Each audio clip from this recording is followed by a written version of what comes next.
Hey guys, it's Jacolia of Jacolia Gems. Thank you for once again coming back to view my channel. If you are new here, thank you so much for viewing this live on tonight. If you are returning, welcome back. If you have not already done so, hit the subscribe button for me as well as the post notifications so that you are notified each and every time that we go live as well as upload a video. On tonight, I have a special feature from my blog, Survivor Scribe, which is a blog that I use the opportunity to get people's different walk of lives, their testimonies, different type of trauma they've gone through. But on tonight, following up with the relationship series that we started off by talking about forced marriages in the Black church. On tonight, we have Moreh Micha-El from Kingdom Harbingers Ministries. He's over the New Orleans chapter, and he will be sharing with us the difference between biblical courting and modern day dating. Thank you so much for coming on tonight, bro. How are you doing tonight? Oh, I'm doing good, sis. I'm doing good. You're still seeing my camera? Yes. Okay, because I switched off to something. Yes, Shabbat Shalom to the viewing audience. My name is Shae Micha-El. I'm the director and overseer at Kingdom Harbinger Ministries here in New Orleans. I wanted to bring a very serious topic. It's not serious to most, but very, very serious and critical to me. um, because I see our people participating in some foolishness that was never part of our culture, and actually it never was part of the Gentile culture. And but we ignorantly participate in it and wondering why we don't yield the proper fruits. So I just wanted to bring a little bit of it out tonight. So I put together a small presentation. Hopefully, it bring edification to the body, and that we can get the results that we desire, to be pleasing unto the Most High, to be pleasing unto Yah. Absolutely. So if you wouldn't mind giving the people just a little background on you, as far as your beliefs, what you believe now, as well as like what you believed before you believe now, so that the audience can know exactly where you're coming from. Okay, okay. Well, my actual government name, I'm not going to release my last name for good reason. Is Shae in Paleo Hebrew. Shae means gift, and my middle name is Michael or Michael in Hebrew is one who is like God. I was born and raised in New Orleans, Louisiana. I'm 41, two helpmeets, two daughters, one son. I've been in the troop for about 9 years. And as I stated before, I've been charged with the awesome task of Kingdom, being the head of Kingdom Harbor Ministries in New Orleans. My background is Christianity. I served at Beacon Light International Cathedral, and I'm putting that name out there for good reason. That's one of the largest, or pre Katrina, it was one of the largest congregations in New Orleans. I'm the fastest growing church in Louisiana at that time, and I served faithfully for about 5 years. Every Sunday, never missed a Sunday service. Every Thursday was a Bible study. I devoted my early 20s to serving the Most High. And what that allowed me to do was avoid some of the pitfalls, not all, but some of the pitfalls that many of our brothers and sisters have experienced, and especially coming out of Christianity. I didn't get a whole lot of time to parlay in the world, because at the time where most of my friends were in the clubs and doing stuff, and not that I didn't participate in those things, but the Most High always kept me very, very close to His bosom, and my conviction was at a higher rate than those that surrounded me. So that's a little background from my Christianity standpoint. But I was at Southeastern University studying economics for about 2 years before I dropped out of school. Went to try out for the NFL, never made it. Always had the talent, never had the discipline. You know, Currently, I am pursuing my undergrad at the Hebraic Institute of Technology in Tucker, Georgia, under Minister Corn. Shout out to Minister Corns for being patient with me. I've been kind of dragging my foot on getting my work turned in on time and things like that, with the real life and real world scenarios arising. Then I also have two two businesses that provide for me and my family. And so I try to keep busy, but I'm all things nation. I'm all with nation building. I'm not just one of the people that speak it. I actually live it on a daily basis. Well, thank you so much for sharing your background with us. I definitely know how it is to have a Christian background and to be in church faithfully Sundays and Tuesdays and choir rehearsals and Friday night Man, services and Saturday conferences. And then you got to be back up again on Sunday morning. So I I know. definitely know exactly how that feels. So all praises not only for you, but for both your beautiful wives as well as your daughters, as you spoke highly of them. And I'm going to definitely have to bring you back to talk to us about biblical polygamy, because this is something that I believe needs to be spoke about as well, if that's something that you're open to coming back to talk about. Yes. Also know after this after the first introduction, have help, and I'm going to state that for a very specific reason. Okay. Um, because I do have all my biological kids live under my roof, and that makes the enemy very upset. So yeah, so I'm gonna speak very you know coded with that for the most part.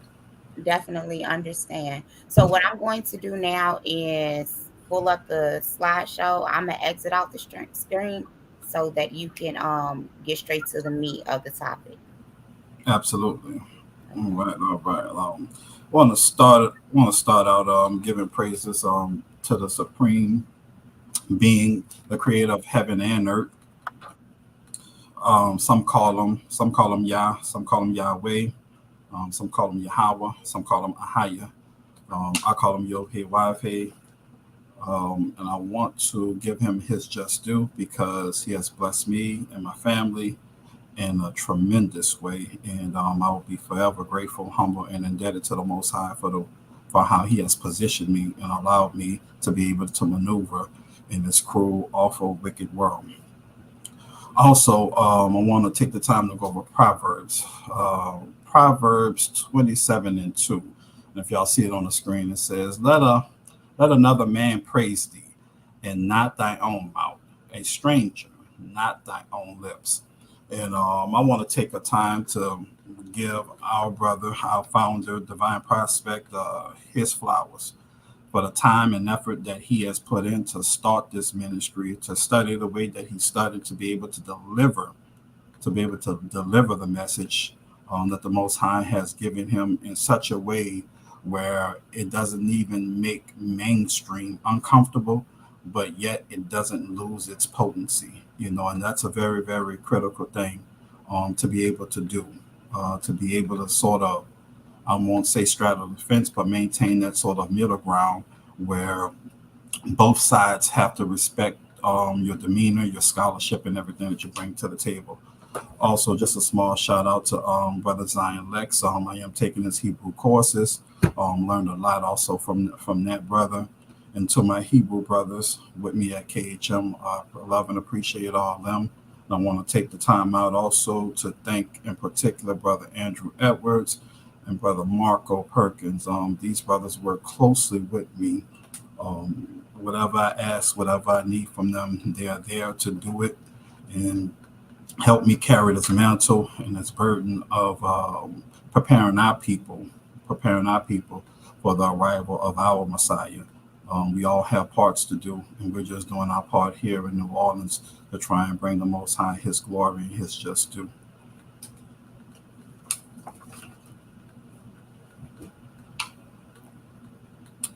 I'm finished with the greetings. So you can go to the next slide.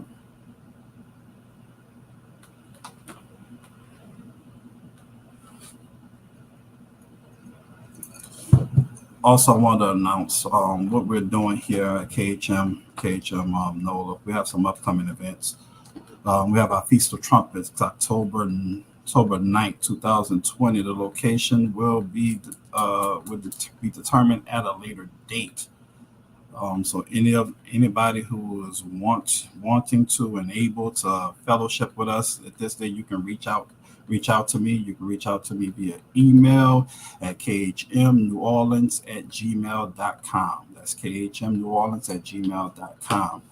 Also, what we're also working on is our in the winter of 2022.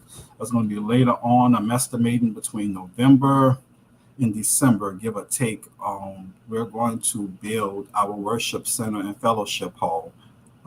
We've been able to secure two different plots of land where the men of KHM are going to come out and put the hammer to the nail, roll up their sleeves, and we're going to build our temple, our assembly area, from the ground up.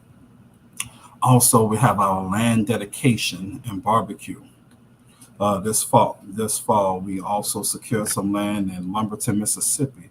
And what we're going to do is we're going to bring out a sister, and also those who also want to volunteer. But I want to particularly highlight the sister from Florida.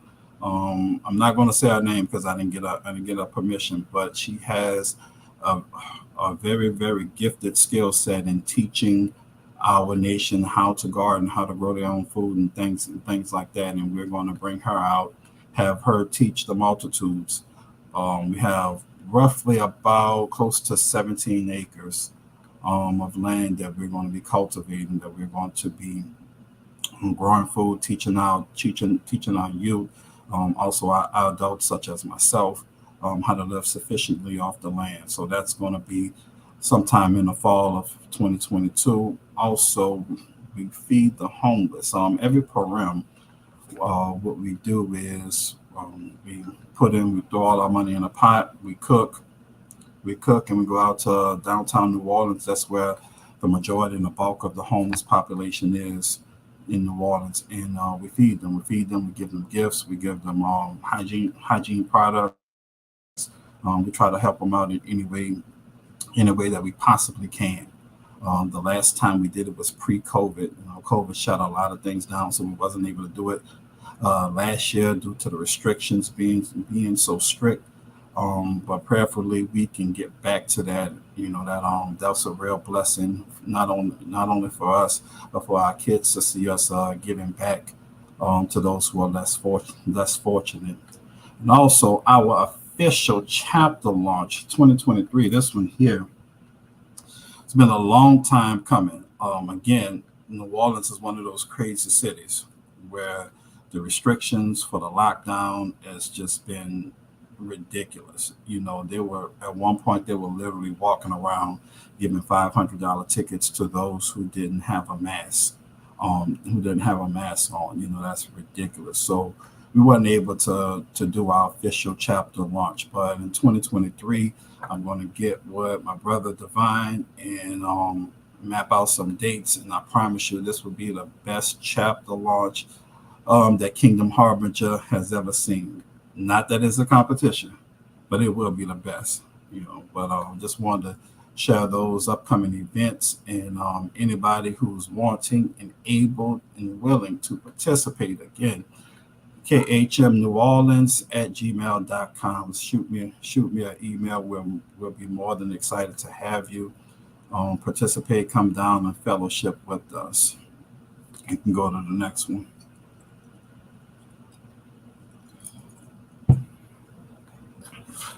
All right, this is it. Reason why we're here. Biblical courting versus modern dating / relationships. Obviously, you date to get into a relationship. So the two go hand in hand, or at least that's supposed to be the norm. So that's the title of what we're doing here tonight. So we're gonna map out the differences between biblical courting and modern dating, and show and prove why you shouldn't be participating in the latter. You can go to the next one. Okay, Proverbs 3:31. Let's see.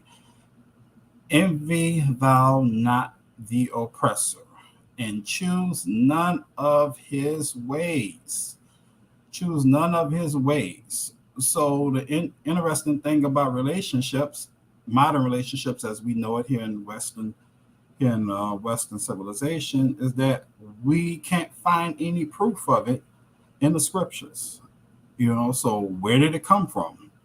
How has this become the primary method of us entering holy matrimony? This is something that is not our culture, but the next scripture is going to show and prove, and I'm going to show you how it wasn't even the Gentiles' culture, and how they conducted themselves when it came to marriage. So we have 1 Corinthians 5:1. It says, "It is reported commonly that there is fornication among you, and such fornication as is not so much as named among the Gentiles." So wait. Now obviously I'm gonna go ahead and green light that relationships and fornication are one and the same. They go hand in hand. I would have a hard time believing that anybody has been in any relationship for any significant amount of time and has practiced celibacy. Um, I don't be- I don't believe that. I don't believe that one bit. So relationships is kind of a cloak. It's kind of a cloak for for us to justify fornication. Oftentimes you hear people say, I was in a relationship, as if the relationship justified the fornication, you know. But here it is in First Corinthians. It lets us know that we tend to take things way beyond what the Gentiles can ever do, and we've certainly done that with relationships. And what I want to do is I have an article that shows how the Gentiles, not us, how the Gentiles came about to allowing relationships to be the cultural norm, and we've adapted this practice and we took it and ran with it, because the Gentiles get into relationships and then get married. We get into relationships, and after failed relationship after failed relationship after failed relationship, subsequently, for men and women, over 50% of us would never marry. And that is the foundation. That is the foundation of our covenant. Marriage is the foundation of our covenant. We are married to the Most High. So let me get into this article that really highlights where relationships come from. This from the Gentile standpoint. This is not from our standpoint. You can go ahead and switch on to the next highlighted section. I'm only going to read the snippets, of the article, not the black demographics. So we can go straight here to the date and replace courtship during Prohibition.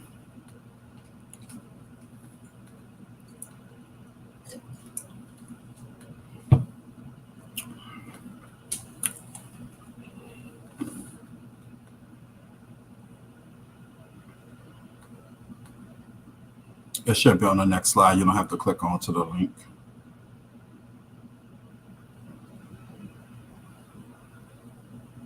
Okay, you can stop right there. Forgive me. I'm gonna go ahead and explain to just for edification purposes. What is a relationship? The way in which two or more concepts, objects, or people are connected, or a state of being connected. This is not what the Gentiles practice until, and I'm about to show you that. You can go straight into the next slide.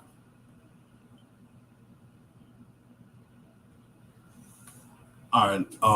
It may be a little bit hard for me to read because what we're doing is a screen share. So I'll tell you what I'm going to do. I'm going to switch it off my screen, and I'm gonna go. Give me 1 second, y'all. I'm going to make sure that I can read it clearly. I have it right here. Give me 1 second, and I'll be okay. Dating replaced courtship during Prohibition. Okay, prohibition. Quickly, for anybody that doesn't know what prohibition is, this is the period that came about after World War One, where the government banned the sale and production of alcohol, not the consumption. But prohibition was when you couldn't buy or sell alcohol anymore.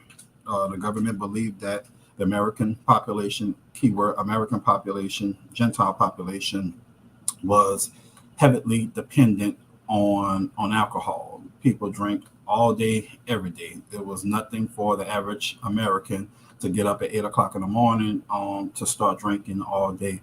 Do your own research. I even have this link that you can click onto in order to give you more insight what was actually going on during Prohibition. But this was an interesting article because what it did was it's highlighted and showed the transitional change. So I'm gonna read it here to give us more information on what was going on during that time. So it starts out: the brutal experience of World War One prompted a generation of American men and women to ponder new ways to live their lives. The changing in societal attitudes would be most profound among young women. Keyword young women.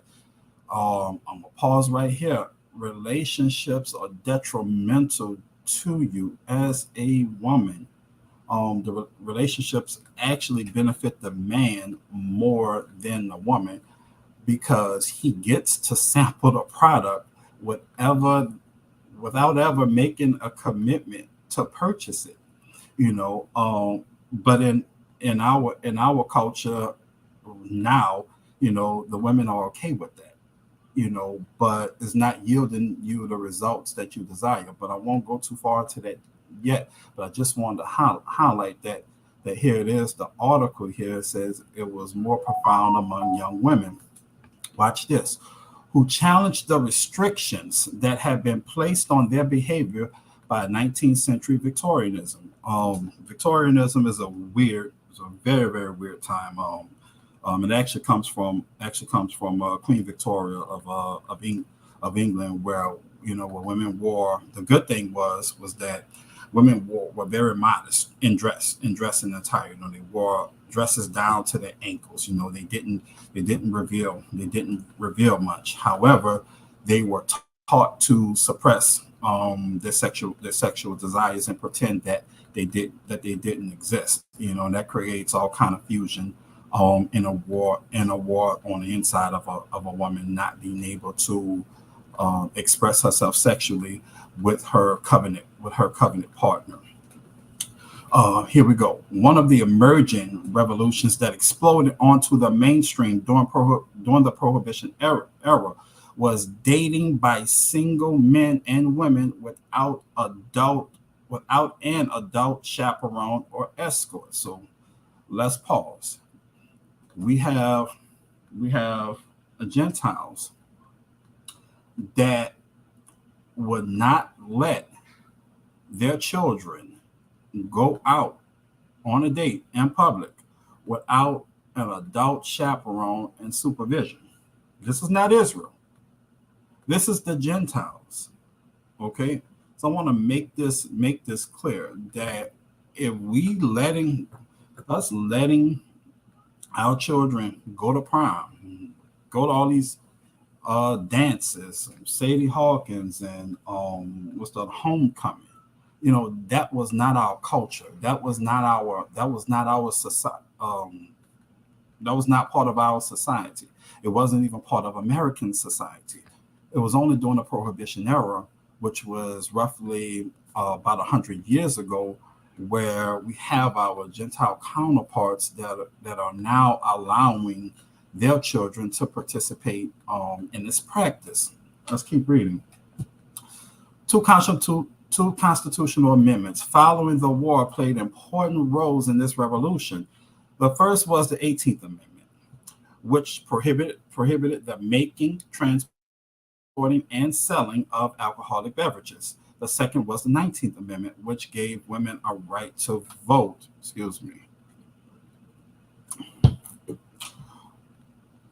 While women felt newly empowered by voting rights, at the same time, Prohibition created new underground clubs known as speakeasies, where illegal alcohol was sold and consumed. Speakeasies replaced the traditional male only saloons, and women were welcome to take a seat at the bar among paying customers. And the mixed cocktail became the rage, and it changed dating forever. So during the Prohibition era, once the government banned alcohol, you had these speakeasy clubs. Oftentimes these clubs only had one way in, one way out. Obviously, they had to hide themselves from the government. So what this allowed was the cover up. Since it was illegal for them to be in operation, they was not going to turn down a paying customer who just so happened to be a woman that during any other time period wouldn't be allowed to participate and be amongst men. Keep in mind, this is not Israel. This is the Gentiles, and I'm going to constantly emphasize that. Why? Because First Corinthians lets us know that when we get something, we take it and run with it, and we do way worse than what the Gentiles can ever do. Continue to read. Speakeasies allow for men and women to dance, mingle, and drink as they express their individuality. Of course, women have been allowed to embel and socialize by themselves years before, but not in the prohibition saloons, most of which were rowdy, dirty joints meant for only men. Women who crossed that line were looked upon unfavorably. But with prohibition, speakeasies, hidden and secret, adding to the appeal and excitement, were found all over the United States. So now, here it is for the first time, roughly 100 years ago. You now have women unsupervised, commingling with the male counterparts. This was never before in the history of this country, or even in the other Western countries. When we talk about parts of Europe, they did not allow their children to engage in these activities, and for good reason. Excuse me.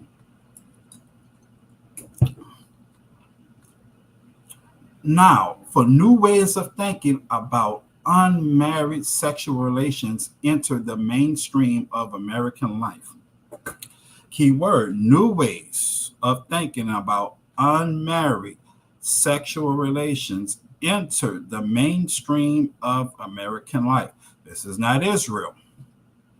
One survey found that 34% of women who came into adulthood in the 1910s and the 1920s reported losing their virginity before marrying, while only 14% of women born before 1900 said that they had premarital sex by the age of 25. Watch this. The new woman bent the rules against what her elders considered ladylike in dress, in cosmetics, and in personal conduct. More women were gaining independence from their parents to do what they wanted. I'm gonna just pause right there. I'm gonna read it again. More women were gaining independence from their parents to do what they wanted. Where have I ever heard that before? That is a quote that Aleister Crowley built his message on. Do what thy will, you know. And if anybody don't know who Aleister Crowley is, Google him. You will see that he was one of the leaders of the Church of Satan. Um, so yeah, I'm not going to even go in. That's a whole nother deeper topic that I'm not going to deal with right now. By 1929, about half of single women held down jobs. In this rapidly changing time, dating, watch this, dating replaced courtship. Oh, wait, hold up. The Gentiles was practicing courtship in this rapidly changing time. Dating replaced courtship. So even our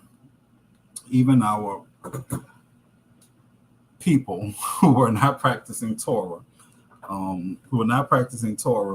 did not allow their children to go out on dates, to be unsupervised. Um, if you wanted to talk to a man's daughter, you had to go to the father. You had to go to the father, and you had to what? Prove yourself worthy, qualified, ready, able to take care of that man's daughter. You didn't just bump into her in a nightclub, at school, and then proceeded to engage and form a connection with her and abide with her without her parental supervision. Watch this. Dating was casual while courting was a process meant to lead to marriage. That's a crucial statement. Dating was casual, meaning I can casually talk to you. I can casually have sex with you. I can make you half-hearted promises. I can half step with you. I don't have to take you serious. I don't have to value. Why? Because we're in a relationship. Relationship is here today, going tomorrow. You can get mad at me. I can get mad at you, dismiss you, so on and so forth. There's no consequences. There's no consequences for breaking up a relationship, on either side, but dating was casual while courting was a process meant to lead to marriage. Dating gave men the opportunity to ask a woman out for a private rendezvous, watch this, moving dating out of the home into the public sphere. So, in order for you to date my daughter, and y'all going to keep hearing me refer to that because I have two daughters, and obviously I'm more concerned about them than my son. So if you wanted to date my daughter, it was an in-home thing. Oftentimes the gentleman would come into the home, spend time with the family, eat dinner with the family. The family fill him out, build a bond, build a rapport with the parents, the siblings, and other family members. So everybody was aware of who he is and what he stood for. So now during Prohibition, all that changed. That has now moved into the public sphere. So now we sitting in the back corner of a table and we're engaging in conversation, and obviously we're in a speakeasy, so we're drinking alcohol, so all of our judgments are off, and we're making all these foolish promises, and we are just doing things that we have no business doing. We're talking about things that we have no business or no authority to do. Why? Because biblically speaking, you had to go through the man.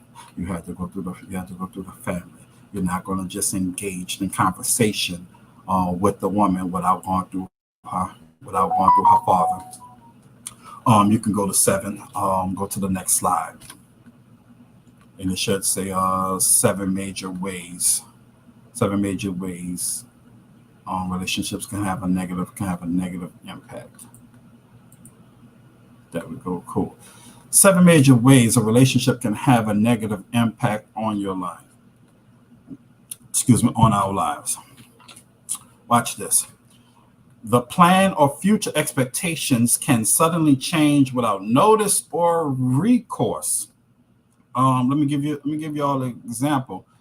Obviously, rapping, I believe, is something that just black people are naturally endowed with the gift to do. Just give y'all a random scenario. You have a young man he's an engineering major in school. He's courting. He's courting this young lady. He's made all these promises to the father that once he graduates and start making enough money, that he'll be ready to take his bride on, and fulfill his role as a husband. Well, he suddenly realizes he has a gift. He has a gift to rock the mic, and he want to drop out of college and start making mixtapes. Okay. Well, if you're in a relationship, there's no consequences for doing that. There's none whatsoever. So now the plan has changed. The plan has changed, and now this young lady just have to deal with it. And that's like a little small scenario, but this happens time and time again, throughout throughout our course. When people suddenly say, "Oh, we just grown apart," or we just wanted two different things, or two different lifestyles, and so on and so forth. For relationships, the plan or future expectation can suddenly change without notice or recourse. The next one, they have no real timeline or expiration date. I myself, the biggest villain on this one. I was in two 10-year relationships. Um, did not have an expiration date. Basically, I'm waiting for the woman to get on my page, and that's another topic in and of itself. But I let it go on longer than it needed to. In a relationship, there's no definite time when we're gonna get married. When we're gonna move forward and start a family. We're sort of just leisurely passing time. The next one, emotional damage and fatigue. What happens when you've been in a 10-year relationship? Um, you're damaged. Period. It ain't no. If you were in a 10-year relationship and it ended, not in marriage, regardless of how many posts you post that you're good, living your best life, man or woman, you are damaged. Period. You need healing. Period. There's no ifs, ands, or buts about it. Y'all give me a second because I have to switch on to my screen for the next slide. Okay, hold on one second because I couldn't see it on now. But you're good. Stay right there on that slide. Okay. Yeah, you're damaged, and that's oftentimes whether it was 10 years, whether it was 2 years. If you put your all into a relationship, into a man or a woman that didn't give you a return on investment, the return of marriage, the return of family, the return of companionship that we all need and seek, man or woman, you are damaged and need healing. The next one often creates parents before husband and wives. This is not the Most High creations. The Most High desires you to be a husband or a wife before you become a parent. We have so many baby mamas and baby daddies out there. I'm not speaking from a pedestal, y'all. Um, these are mistakes that I made, even being diligent in my walk with the Most High. I became a baby daddy before I became a husband. So this is what relationships allow you or make it easier for you to do. This is detrimental to our society. Okay. Fornication is accepted and commonly practiced. Obviously, you're fornicating, you're having sex, you're making kids, you're making babies. Guess what else you're doing? You're transgression, you're sinning, you're transgressing the law, but you're defiling your body. Okay, you're not in the covenant, but you're giving yourself, and there's a whole lot more that goes into sex, and a whole lot is happening during sex, and I'll deal with that. I'll put together another video on that. What actually happens during the process or the exchange or the sexual exchange, that will slow. Hopefully, it would slow most people down when coming to engage in sex. Watch this. Exposure to a variety of different cultural norms, spirits, fetishes, and expectations. Y'all gonna have to help me on this. Hold up, give me a second. We're gonna deal with cultural norms.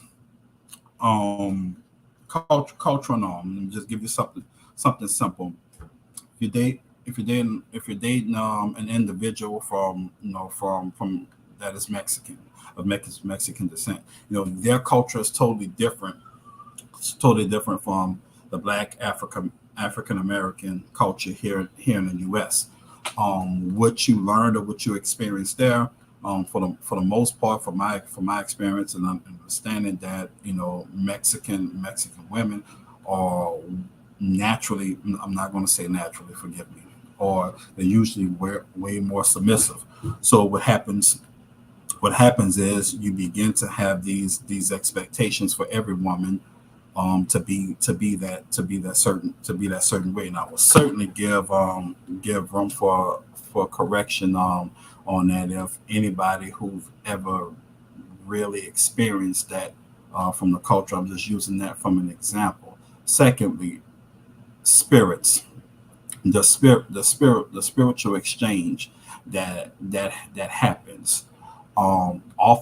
Oftentimes, if you're dating what society would deem as an alpha male, or we're gonna use the term thug, and you're used to him, at the drop of a dime, picking up his gun, going confront somebody, from the smallest thing to the greatest, and then you, for whatever reason, you get out of that relationship and you get into a relationship that to a man that has a little bit more patience, who's a little bit more articulate, being able to verbally articulate his point, to diffuse the situation.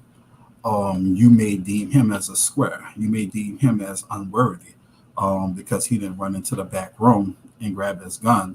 When somebody complimented you, that you really didn't want the compliment. But because that's what you're used to, that's what you're come from. I have placed that on this new man, and that's not the way he deal. That's not the way he settled. He settles the issues. Fet fetishes, fetishes and expectations. I'm just kind of just put those together, and with I think more so this is something, and I'll love to hear a woman's point of view. So I've heard several personally, but I always sit back and listen. Fetishes and expectations. Let me give y'all one of the greatest examples. Woman been with a man for 10 years. Been with a man for 10 years. She's accustomed to a certain she's accustomed to a certain size. For the sake of conversation and making a point. She's not a loose woman. She's not a fast woman. She's just been in a 10-year relationship where she's accustomed to a certain size, and we're talking physically here. Okay, so now she moves on for whatever reason. That relationship ends. She goes into her next relationship. Well, the size that she's accustomed to is not what she's experiencing. So now you may have a man that's he's doing everything right. He's putting his best foot forward. He's ready to marry her tomorrow. But for whatever reason, she can't get past the physical. She can't get past the physical. That's crucial. That's crucial. I think it happens more than not, in our community. And I think largely in part, that's why a lot of, in my perception, and perception is not really reality, nor is it's not rooted in the scientific. But my perception is that is a struggle with our women. Even with our brothers being able to pretty much get our women to get them what they need to do, because she's experienced something else and she's not happy, or she's not fulfilled, she's not satisfied for what she has in front of her. So it causes her to hold back. And that's all I'll say on that. We can put a peg there. The most important thing is that it's not governed or ordained by the Most High. thus making it, excuse this some typo, thus making it sin. If Yah is not behind it, it's sin, and you got to pay for that. And we know that the wages of sin is death. Period. You know, obviously, thank God for the Messiah and those who have faith and believe on Him.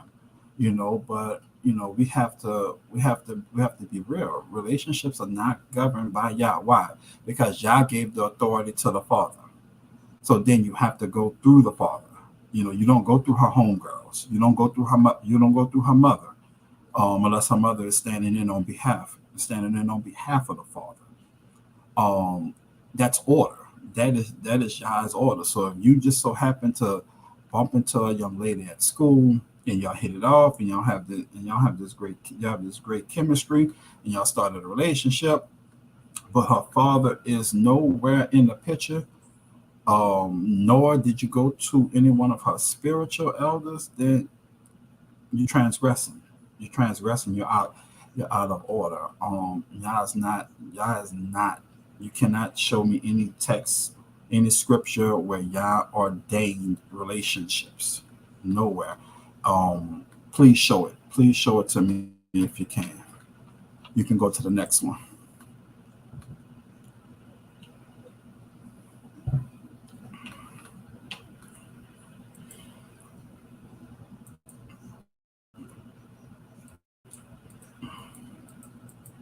Okay.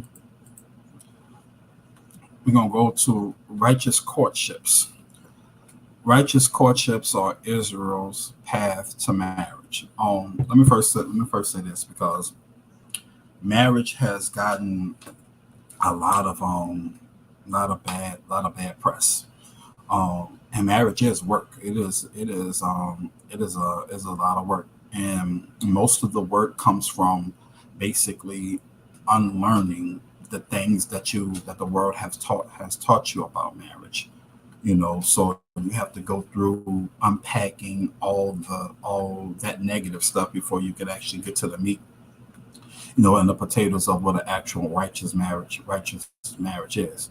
Okay. Well, courtships or being betrothed. You can use whatever terminology, but they actually one and the same. Okay. Courting. Be be involved with romantically, typically with the intention of marrying. To my super brews, don't come down on me with Roman and romantic. I know all about that. I'm just trying to keep it simple, to prove my point. You ain't gotta email me or go off in the comments or anything like that. Um, just trying to prove a simple point here. I mean, let me get the lost sheep in, then I'll start correcting all the rest of the stuff. Okay, be involved with romantically, typically with the intention of marrying. As an example, he was courting a girl from the neighbor from the neighboring farm. We went to the movies when we were courting. Okay, you can go to the next slide. The next slide should read what to expect. What should be expected when courting. Moreh, you have a question on the screen. Okay, all right. Hold on one second. Let me jump back in because I have a question. Oh, okay. All praises. What if the father is alive but not in the truth? Should the man go to the spiritual elder? That is a very very good question. What I would recommend is that you get both of them to sit down, because you have your father's DNA running through your veins. So regardless if he's not in the truth, if he's alive, you should give him that honor and respect to include him and get him the cosign on your courtship. Any spiritual leader that is unwilling or unable to sit down with your father to make a major life decision with you you know on behalf, because I've had this question come to me before, where the spiritual leader was like, well, the father's not in the truth, So I don't really want to deal with him. At the end of the day, most of us were not born. Most of us was not born in this truth. That is also a time to win a lost sheep. And that's what and that's our first mission and foremost. To be able to demonstrate, and pull that brother in and show him that you will have a serious care and concern, for his daughter's well-being and who she decides to marry and connect herself to. So, in that sentence, to answer your question directly, attempt to pull both of them in together, to make the decision and to approve your candidate for courtship.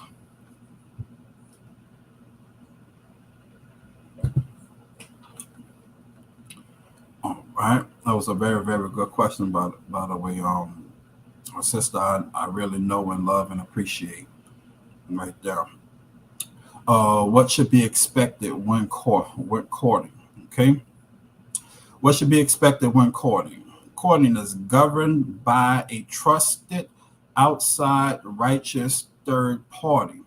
Um, for a long time, I was what they would call an individualite, or a YouTuber, because when I came into the truth, it was through my own study, through my own research. I was never connected to a camp or assembly or anything like that. And brothers would take shots. Brothers would take shots at my scholarship, doing debates and things like that, because I wasn't I wasn't sitting under a ministry, but the Most High was dealing with me. So you have to know them by their fruits. You have to find you a ministry, pray, fast, and see where the Most High would lead you, and connect yourself to that ministry. Watch their fruits. If they're bearing the fruits that you deem is good, go sit under it. Once you go sit under that ministry, if you're unmarried, then you ought to serve that ministry in whatever capacity they need. Because what the elders should be doing, is observing you, observing you, such as Ruth was observed, such as Judith, was observed, and the elders knew that she was a righteous woman that was worthy of marriage. Because if she can serve a man that doesn't lie down next to her at night, then she certainly would be a good wife to her husband. What should be expected? Upgrades are possible, but the lifestyle that will be the norm needs to be agreed upon. This is a big one, especially for for our men. Um, I remember, let me say that the Most High has positioned me beyond measure. I can't even thank him enough for how he's positioned me. But I do remember that I was not always in this position that I'm currently in now financially. So so and but I was still the same. I was still the same person, at my core. There are women that will not deal with a man if he's not at a certain level. Now, your preferences. I'm not going to even touch that. However, there should be a basic, and this part's for a man. There's a basic minimum requirement for me myself to approve you to court anybody. You cannot be paycheck to paycheck in this society. Don't tell me about David lived in a cave and stuff like. I know all that. I'm going to be realistic and practical with you. If you have not made it to the point to where you're not paycheck to paycheck, and have it don't have to be a large savings, just a small savings, where you don't actually need a woman's income to sustain the lifestyle. I don't care where you live at. Um, I have a couple of properties, but I still live in an apartment. I haven't built my home. I haven't built my home yet. So financially, I'm more than capable of taking care of a home. Um, but but for the men that's out here, if you're engaging in conversation, soliciting attention from a woman, And in this society, in this society, um, that is a bad idea, and I would not co-sign or sign off on you starting a courtship. I don't care where you live at. I don't care where you live at. You can live in a projects, and I know personally a very independent woman that had never had anybody take care of her, fall in love with the guy and was willing to sleep on an air mattress, um, in order to be with him. And if you got an air mattress and just a TV stand, and you're in a bad part of town, but you don't need any help, and your neighbors and the neighborhood respects you, and that woman feels safe with you, feels safe coming home, then yeah, you ready. You ready for marriage? Ready for marriage, brother? It's not about having living a middle class life or having a big old house. Is being able to protect that woman both physically and financially. So yeah, brothers, if you're not in a place where you have your own home, I'm not talking about home ownership. Again, I myself I currently live in an apartment, so I'm not talking on that level. But I don't need anybody or need any woman to contribute to the household to make sure that we gonna eat. You know, if you haven't made it to that level, then you are not ready. You are not ready for courtship. Okay. um, penalty, penalties or punishment for changing or altering the plans. If you change, if I sign off on a courtship, if I sign up on a courtship and something changes, and it didn't need to change, then I'm gonna go to that individual, whether it be on the side of the woman. Maybe the woman said, yeah, I'm willing to have 5 kids, and then she come back and say, on second thought, I don't want to have any kids. I don't want to have any kids. Or maybe the brother changed. He said, okay, I'm gonna move the sister down here with me. But then he say, on second thoughts, I'm gonna move with her and her mother. That is a red flag. That's something that I would draw the line on, throw the flag on. We're gonna deal with common sense and reality. Let me see if we have a question on the screen. Said maybe I missed it, but how old should a couple be when they start courting? That is totally up to the father. If there's no father, then that young lady needs to be a part of one of these many. We have a plethora of Hebrew Israelite ministries in assemblies, and that would be left up. That would then be left up to them.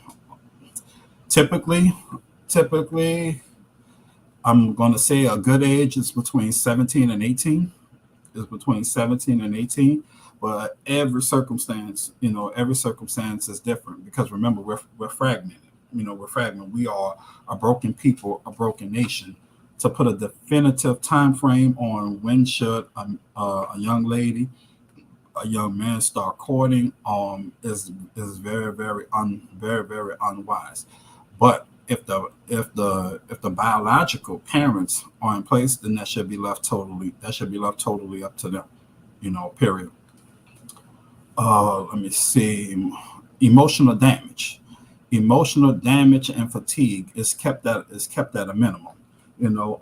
Emotional damage is big. It's big, because, and speaking as a man, and trust me, I am one of I've always been this way, so I can speak very, very free and clear. Those who are close to me know, um I can I can be completely brokenhearted and function. Won't miss a beat. Won't miss a beat. For everybody, that's not the case. Everybody process emotions and everything differently. I'm in New Orleans. We have a bunch of emotional young men running around New Orleans that will blow your brains out for accidentally stepping on their shoes. That is a feminine character trait. That's what men don't worry about. Men don't worry about shoes. That's women concerned about. Excuse me, I'm not trying to throw my sisters under the bus or anything like that. I'm just trying to speak to the effeminate man that's so emotional that he feels like he has to take his brother out for accidentally stepping on his shoes. The emotional damage is kept to a minimum. Why? Because we have a clear cut plan on what's to be expected. What is the checklist? What is the checklist for the man? Is he meeting those checklists? How diligent is he? How sincere? How sincere is he? This keeps the woman from worrying about things that she have no control over and that she has no business whatsoever worried about. And if a courtship doesn't end in matrimony, then a prayerfully you follow the rules, regulations, and guidelines, and you didn't give up your body, which is the most important, which is the most important aspect. Also, you're limited on your emotional investment. Yeah, you may have built a bond, and there may be even some love there.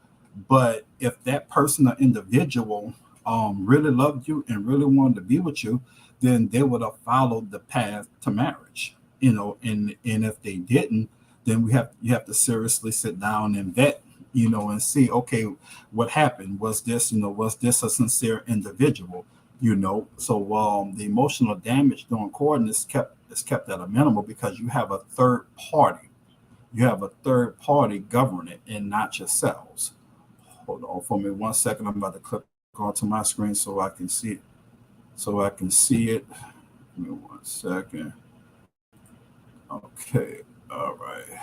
Come on. Okay, I'm coming because our camera faces are blocking my view, so I have to click onto my screen so I can see it. Okay. Sex is prohibited during courting. Nobody shouldn't be having sex during courting. The typical courtship should be between 6 months to a year. Can it be longer? Absolutely. By it being longer doesn't guarantee its success. So that's something that we have to be mindful of. There was a brother on a clubhouse meeting said he courted a sister for, I don't quote him, but verbatim, but it was almost 8 years, and it ended in disaster. She ended up going back to cheating on him with her baby daddy and stuff like that. Bringing out that point and example that just because of the longevity of the courtship, doesn't guarantee its success. But typically, you want to give 6 months to a year to court somebody. Righteous Planned Parenthood. We're not making baby mamas and baby daddies. So, over here during courtship. Obviously, if sex is prohibited, then you all will be able to plan. Okay, when are we going to bring children into the world? How many children are we going to bring into the world? And where are we going to live? Where they're going to go to school? You're planning these things instead of, oops, your wife coming up, or the woman that's betrothed to you is pop. I'm pregnant. Now you have to scramble because you don't graduate for another year and a half, and you're still living in your mother's basement. But now you have a baby on the way. Obviously for good reason, sex is prohibited. Now there is a scripture in Leviticus. Excuse me. There's a scripture in Leviticus that this is controversial, but I'm gonna say it anyway, just for edification. If you so happen to have sex during the courting phase, but you still end up marrying that woman, then you have not transgressed. Um, and that's a whole nother topic. But for edification, I wanted to put that out there for understand, especially as a man. If you penetrate that woman, you have to make every valiant effort to make that woman your wife. Period. For the woman,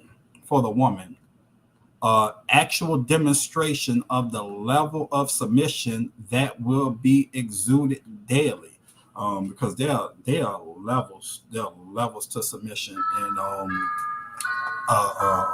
and whatever level of submission that man's desire, that's what you need to be exuding on a daily basis. So that way, once the marriage, after the ceremony, and after the cake is cut, and all the raw garments have been sent to the dry cleaners, real life comes in. The marriage kicks in, and now you actually have to do the things or be the woman that you say that you were. Obviously, the best thing to do is to be that woman 6 months or longer prior to going into the marriage. So it's not a shock to you, definitely not a shock to him. In the expectations needed to be met. For the man, the physical, financial, and spiritual demonstration of how he will lead the family unit. Um, Again, we're not living in times of antiquity. We live in the U.S. of A. Physical, financial, and spiritual leadership is needed. It is mandated. It is mandated. It is imperative.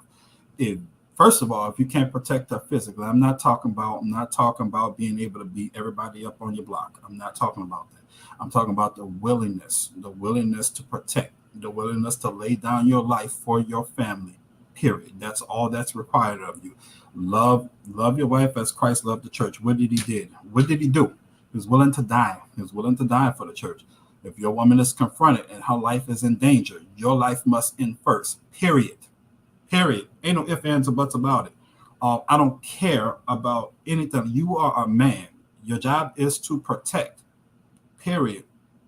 Um, are we gonna get into every situation, um, uh, uh, and willingly jump in front of a bullet? No, no. We're gonna try to diffuse every situation that arises. But when a time comes, yes, you have to be willing to die for your family. Why? Because that's what Christ was willing to do for us. Okay, financially, look, we are with so we talk about Jim Crow laws, we talk about redlining and all the different economic policies that has put us at a disadvantage. It would be very, very foolish of me or anybody to say that you have to be even middle, be a millionaire, or even middle class. You have to be able to support the family without the help of your wife. Period. Period. And that is at any capacity. Now she can, if she's making money and she has her own job, y'all two gonna have to work that out. But I know for a fact that the woman that is financially secure also desires a man that's financially secure. Again, brother, you could be living in the projects. You can be living in the projects. If you a man, you can get her to live in the projects with you. Period. If she feels safe and secure around you at all times, oh, she coming now. Oh, she coming now. Oh, you just not that guy if you haven't experienced that or haven't been able to do that. No shots or anything. Um, and that's not to say that we don't set the bar, because nobody wants to raise a family in a projects. That's not the goal. I'm just speaking to the notion that most men make believe that they have to have this tremendous amount of money in a bank before starting a family, or even some women may believe in, but that's not the truth, nor is it biblical. But you need to be a provider, and you need to be a provider without her assistance. What that's going to do is that's going to make it easier for her to submit to you. Okay. Spiritual demonstration. If your wife is not a virgin, there's a good chance that she's damaged spiritually. Some is greater, some is less. It all depends. It all depends. Every circumstance is different. As a man, whether she realizes or not, she's coming to you for healing. She's coming to you for healing. She needs to be healed. That's what the scripture talking about. That you have to wash her. Okay, and I don't have time to get to deal with all that. But you have to wash her. You have to be able to lead her. You have to be able to teach us the law, statutes, commandments, how you follow them. Not how Elder Recall follows them, not how General Yohana follows them, not how Zion Lex follows, how you follow them. Because she has to follow you, not them, and you have to demonstrate that you're able and ready to do that. Okay, not just for her, but for the entire family unit. Okay, clear-cut, definitive timeline of when the ceremony will be. Okay, in a righteous courtship, you have a date from the moment that you enter the courtship. Okay, we're going to consummate the covenant on this day. We're going to have the ceremony on this day. It's not left open. To how you feel, or to if you work enough overtime hours, or this, that, and the thirds. Obviously, we live in a real world. Real things can happen and come about. Not saying that the date can't be changed, but there's a definitive timeline on when this woman would be officially made your wife. And brothers, believe me, you want that. You want that. There is another level to the single brothers out there. There is another level of favor that comes upon your life once you're married. Period. You never experienced it. If you're not married, you don't know what this feels like. Blessing after blessing comes from the Most High when you have a family to take care of, because He knows that you have a family to take care of. When it's just you and you're out there freelancing, it's not going to come. It is not going to come.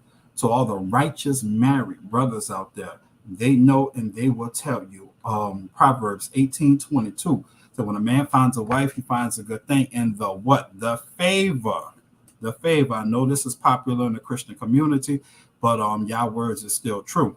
The favor of the Most High comes upon you. I can't even begin to explain how much favor comes upon a man's life once he takes a wife, once he washes her and begin to have patience with her, teaching her the law, statutes, and commandments of the Most High.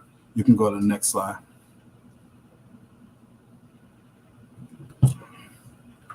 Okay, watch this. Is courtship or betrothal mandatory for marriage? No, but highly recommended. These are just a few examples where courtships did not happen. Isaac and Rebekah never courted. She was never betrothed. Okay, Jacob and Leah. He wanted Rachel or Rachel. No courtship. Genesis 29-25. David and Abigail. 1 Samuel 25 and 39. They just had one date, after it's her husband named Nabal, if I'm remembering correctly. After he died, David went and communed with her, had a date. They ate, they broke bread, boom, you want to be my wife. So I'm not going to sit here and tell you, or nor could I say that courtship is mandatory, but it's highly recommended. Who courted? Jacob and Rachel, and we all know how Jacob felt about Rachel. Joseph and Mary, and even Yah courted Israel. Genesis 17:7, Genesis 22:17, and Exodus 19:17. 17, that's a personal thing for me, but it's just amazing how Yah works. That's just a little sidebar. But yeah, Yah courted Israel, and these are the proof texts. And Yah married Israel. In Exodus 19. So it's highly recommended that you court. Will you transgress the law? If you don't, absolutely not. Absolutely not. But highly recommended. You can go to the next one.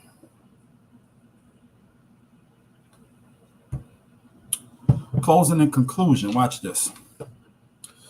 The practice of modern dating has only been around for about 100 years or so. Watch this. The founding fathers of a nation that has committed the worst atrocities known to man, slavery, public lynching, covert medical experience, etc., would not allow you to talk or take his daughter out of his house without proper supervision. Remember, courting only been around for roughly about 100 years. That means that the men that lynched Emmett Till wouldn't let you take his daughter out. He wouldn't allow you to take his daughter. Wouldn't allow you to take his daughter out on a date.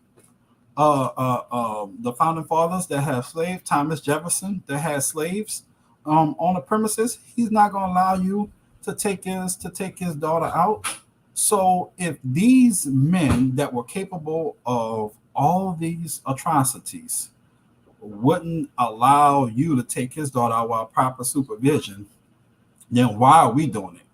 Why are we letting our kids participate in such activities, going on dates, going to school dances, so on and et cetera, et cetera? Are we conforming? Are we conforming? Are we not yet set apart? 1 Corinthians 5:1 say you are doing worse than the Gentiles.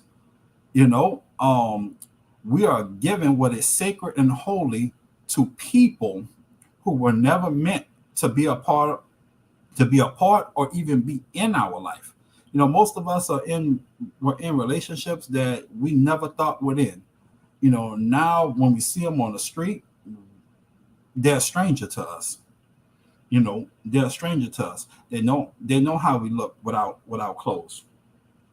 They know our biggest secrets, our fears and things like that. But they're strangers. All this because we were in a relationship. Okay, failed relationships have left a nation of men and women, because I deal with some broken brothers too. It's not just our sister. I deal with some very, very broken brothers who are hurt, frustrated, empty, and miserable while desperately seeking companionship and marriage. If you're broken, you have nothing to offer. You have nothing to offer. You can't heal. If you're empty, you have nothing to offer. If you're miserable, you have nothing to offer somebody. You have to be made whole. Okay, these are the things that relationships can take from you. I urge everybody now to repent. Come on, let's stop participating in a vain practice that has produced more broken hearts and broken families than every single war and plague combined. So what do I mean by that? What do I mean by a vain practice that has produced more broken hearts? Remember, Christ said, "I have come for the brokenhearted and broken families." Um, uh, uh, More than every single war. Why? Because first of all, the average person has at least three to four times that they got their heart broken. Having a real heartbreak for the average person, man or woman, is detrimental. It sets you back months, if not even years. Um, and half of us, our wounds are still open, and that's why we can't have a successful marriage or a successful courtship, because the pain is still there, and we haven't dealt with the pain. It's like before you can actually love somebody, you have to deal with the pain. The pain you have to be healed. Um, the average person has been through at least three to four broken hearts, and broken families. And I'm gonna use myself. I'm gonna nail myself to the cross. On this one, I was a stepfather. During my last relationship, to three young men whom I still love to this day. When I came in, it was mandatory. When I came in, I was a Christian, but it was mandatory. that we go to church every we go to church every Sunday until I started falling away once I started coming into the truth. These young men called me. They called me dad. You know, I paid for daycares. Went to parent teacher conferences, went to all the football games, sat in front of principal faces, and try to explain the reasoning for my stepson's behavior. Oftentimes an embarrassment. But was willing to do so, and now, those three young men find it hard to even say hello to me. That's what I talk about, broken families. That's what relationship does. This is the culture that we were handed. But if we're going to truly live the set apart life, we got to dismiss this stuff. We got to get away from it. We have to go back to Torah. We have to go back to practical application of Torah. um we got to do it. We got to do it. Y'all has to heal us. We have a bunch of broken, miserable people trying to get everything they need, um out of one individual, that they don't know your favorite color. They don't know your favorite color, but yet you expect them to be able to heal you. You expect them to be able to guide you. We're off, and I pray that y'all heal us, and that we stop this practice and get under righteous leadership. No one is void of not needing leadership.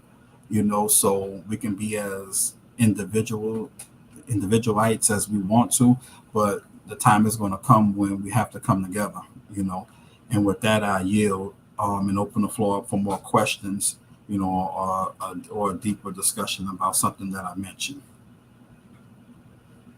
Well, thank you so much, Moreh, for coming on and sharing your presentation with us, for giving us your words of wisdom. This is not a topic that you hear spoke about a lot publicly, especially from the standpoint of a man, that the husband is well as a father. And it's a conversation that I've been having for a very long time, just based off of how I was raised, even if I did not continue to go along with the process. But my father, me and you talked privately. My Right, father went throughout the everything that you laid down to court my mother. Even though it was in a Christian church, it was a very traditional church where they did not believe in going out on dates. Everyone had to go out in groups, or with some type of chaperone. Before a man approached a young woman, he had to go to her father, he had to go to the pastor to even get permission. In my father's household, raising us three girls, we knew you were not supposed to even call yourself liking somebody without bringing a young man home. We were taught age of 16, you can possibly start courting if you were mature enough. And that wasn't on the table at all. And so, even when you are raised a certain way, it's very easy to fall into the wiles of the enemy, to give into your own flesh, to succumb to fornication. But it's also a broader scope, with a lot of people not being raised by their fathers, or coming into the truth in your 20s and in your 30s, and trying to learn how to actually be approached as a woman. So once again, I definitely thank you for coming on tonight. I definitely thank everyone in the chat. Please feel free to donate to the Moreh on tonight. His cash app is scrolling across. I'll definitely have all of the articles as well as the scriptures and the description on once the video is uploaded. One question I have for you before we close out, because I'm gonna let you close out with remarks. What advice would you give the woman who has maybe been divorced or been married, or she's a single mom, or maybe she doesn't have kids at all, but she's never been properly courted, and now she's in her identity, or maybe she's still in church and she just wants to be honored as a woman? What advice would you give her? Um, the first advice I would give her is that men, we usually get our cues on how to approach you and interact with you based on you. We get our cues from yourself. So you have to carry yourself in a very very modest way, on an outward appearance.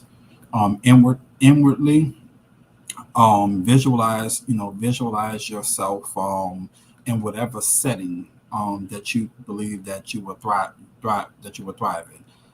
Meaning that if you're looking to be a housewife, visualize that and live that to the best of your abilities on an everyday basis. Obviously, if you're a single parent, and you work, then sort of doing housewife activities, you're not doing it in its maximized form. But you have to prepare yourself for what you want to be, and that comes with knowing yourself. We do have, in our community, especially in this day and time, we do have the Proverbs 31 woman, that she's a go-getter. She knows how to navigate the financial markets, the economic system, and being a housewife is not her strong suit. you know she has to begin to model herself and be prepared, sort of cut those meetings short, because if you once you get married and you have a husband, you're not going to be able to put in 10 to 16 hours on your grind, if that's what you truly want. So my advice to the single unmarried women is begin to prepare yourself and live that on a daily basis. Also, what you want to do is, I just lost my train of thought. But what you want to do is learn submission, because in the world, I'm telling you, men in the world, I'm telling you, the men that would not hesitate to blow somebody's brains out, quick, fast, in a hurry, and lives a very, very counterproductive life, desires and requires submission. Period. You're not going to get it. You're not going to get it. Certainly not going to get it in the truth. But you're going to find that in the world, this is the language that is now being spoken on the podcast and on the forum. So you're not going to be able to get away from being feminine and submission, whether in the truth or in the world. So the Most High is doing a great thing, where He's putting us in our proper positions, both in the world, to my amazement, but also in the truth, and get under some women who practice submission, who live it, because it's very very hard to learn and to be something that you didn't grow up seeing. That's not the norm. You only can get so much from reading books and listening to audios. Those things are good, but being able to get the practical hands on knowledge on how to navigate submission is going to do you a world of good. Let me see. Is there any counseling referral for brothers and sisters on this topic? Not exactly sure what my brother means by is there counseling referrals, but you can email me at Kingdom Harbinger. Excuse me, I'm sorry. KHM Nola at gmail.com. I've managed to free up my time, not be so entrenched in my business affairs to where I can't take calls or respond to brothers and sisters who are asking me questions, who are in need of guidance and spiritual insights. That's KHMNola at gmail.com. So I also have a couple of good brothers that's knowledgeable, especially on the topic of submission. One thing I would put out there is that we're lacking among the sisters. So to the sisters, out there that understand submission, that lives it. We need y'all to step up to the plate, and that's not necessarily mean you don't have to necessarily be a part of KHM NOLA. But start putting out videos, start putting out content, about submission. That was one of the things that caused me to reach out to my sister, who I'm on the live with. Is her content about submission, because we can't do it without you, ladies. We can't do it. Period. We were never meant to do it alone. We go together. We go together hand in hand, and we need y'all. But at the same time, understand that if you want a righteous brother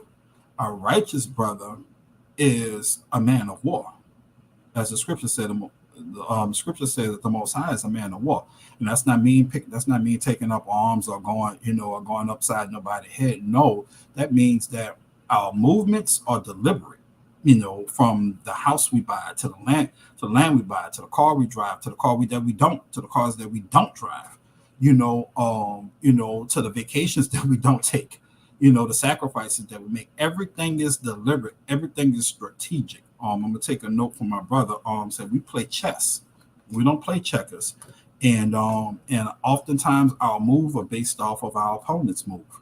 And as a woman, you gotta be able to submit to that. When you see them commas in that bank account, and you think that, okay, well, we're gonna do this. No, that's for another purpose. We're not gonna do that. With that money. So be ready and willing to submit. The elder sisters who understand submission, we need y'all to step up and help the younger sisters, as the scripture say. But also, I'm gonna do my part, in training up as many men as I possibly can, to be just that. The scripture said, "Show thyself a man." When David was getting ready to die, he told his son Solomon, "Show thyself a man." Period. One of the greatest compliments that one of my ex-girlfriends have ever said to me is that she said, "You a man," you know, and that was it. Like that, those words, like, it just hit different, and that's the greatest compliment that anybody can ever give to me, is that you're a man. I don't need the adjectives or anything like that. Simply saying that I'm a man is good enough. And David says, "Show thyself a man." You can't be a man without keeping the law, statutes, commandments of the Most High. It said, sin makes cowards of men. Don't be a coward. Repent and keep these commandments.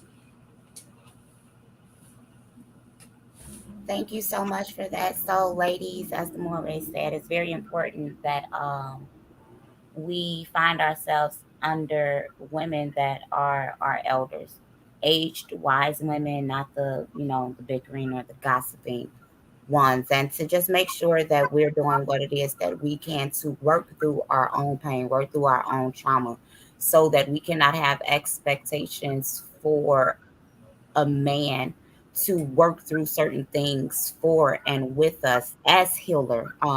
As the Moray spoke out and said, that's one thing that my mom had the great testimony of sharing publicly. She would tell people that the Most High allowed my father to heal her in a lot of areas that she was broken in, but she came as a submissive woman, as a woman that was cooperable, as a woman that listened, or as a woman that was about the Most High's business, and she caused him to chase her.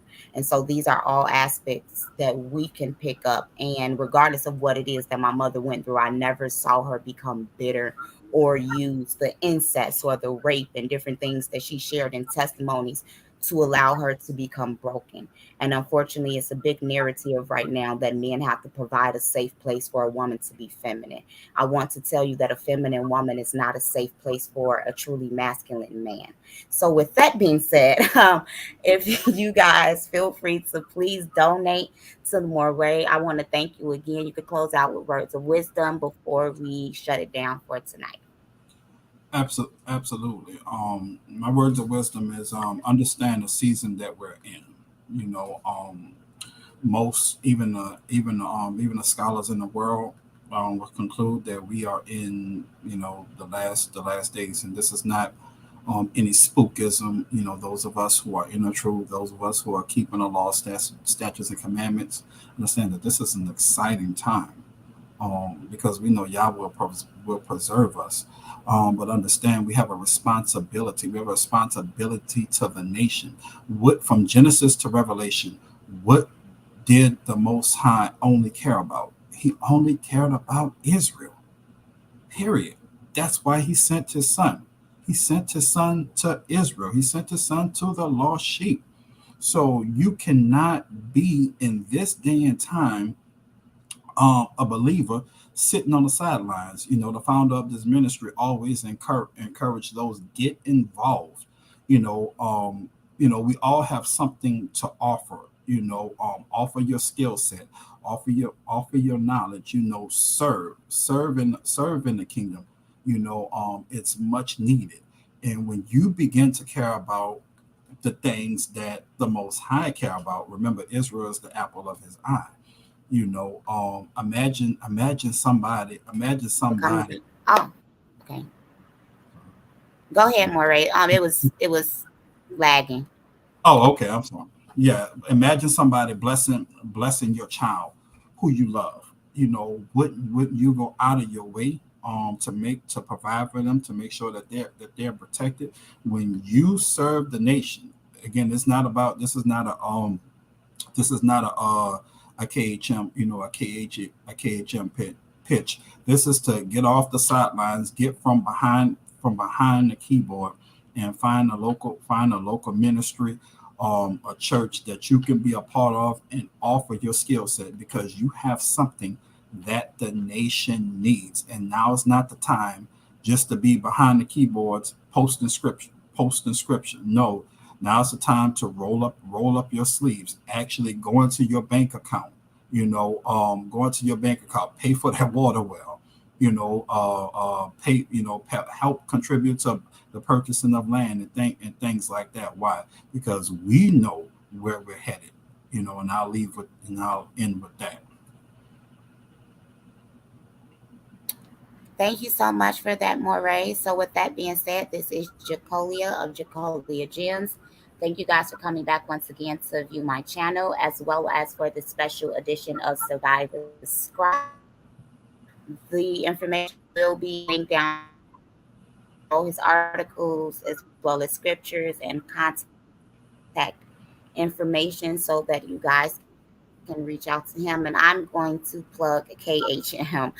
Kingdom Harbinger Ministries has been a great blessing to me and my children in many, many, many, many ways. It's definitely, I'm gonna say, a ministry, organization, whichever word you want to use, whether it's spiritually, mentally, emotionally, financially, and it's something that I definitely believe in. And so we thank you for your words of wisdom. We thank you for coming in to represent Hebraic men as well as the community in such an eloquent way as you have. So once again, thank you guys. Hit the like button, comment, share this video to your social media platforms, as well as subscribe and hit the post notifications. It's Jacolia of Jacolia Gems signing out. All right. Shalom. Shabbat shalom. Y'all be blessed. Shalom. Shabbat shalom, everyone.